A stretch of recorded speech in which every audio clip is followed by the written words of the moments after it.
На территории исправительной колонии номер 27 в селе Молдавановка открыли новое производство. Здесь заключенные пекут булки для других учреждений. Всего в цеху работают 12 человек, в каждую смену по двое. Такие условия позволяют перевоспитать в заключенных преступный характер, ведь занявшись делом, осужденный большую часть времени занят полезным делом, а не придумыванием, например, новых методов мошенничества, будучи за решеткой. Сейчас в данной пекарне есть несколько современных печей.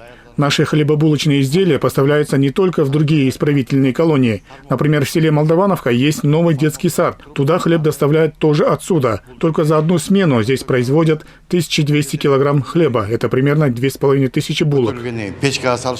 Каждый заключенный, который трудится на производстве, получает официальную зарплату, но деньги на руки не дают, это запрещено законом. Все заработанное перечисляется на специальный счет, которым он может воспользоваться после освобождения, а также деньги со счета могут снимать родные и близкие осужденного.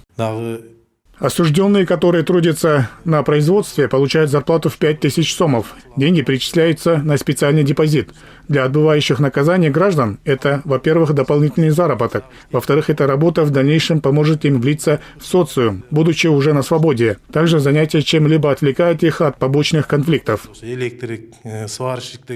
В том же селе Молдавановка начал работу новый завод по производству бетона. Он расположен на территории госпредприятия «Механизированная передвижная колонна». Оборудование для завода было приобретено у турецкой компании, и оно соответствует всем международным стандартам. На строительство завода было направлено 30 миллионов сомов, которые были выделены из внутреннего бюджета СИН. Также на предприятии было создано 25 рабочих мест. Мы полагаем, что, учитывая, что у нас в системе службы исполнения наказания очень большие предстоят строительные работы, то как раз таки вот именно открытие данного завода будет хорошим подспорьем для укрепления в целом нашей системы исполнения наказания. Как рассказывает начальник исправительной колонии номер 27, уже есть желающие заключенные, которые хотели бы перевестись в Джалалабад, чтобы там работать на производстве. По его данным, 90% отбывающих наказание граждан хотят работать. На сегодня в пенитенциарных учреждениях уголовно-исполнительной системы функционируют 57 производственных участков.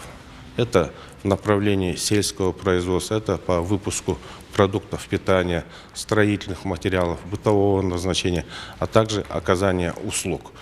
Всего на сегодня в производственном цикле задействовано около 34% осужденных. В последнее время мы открыли 7 новых производственных участков.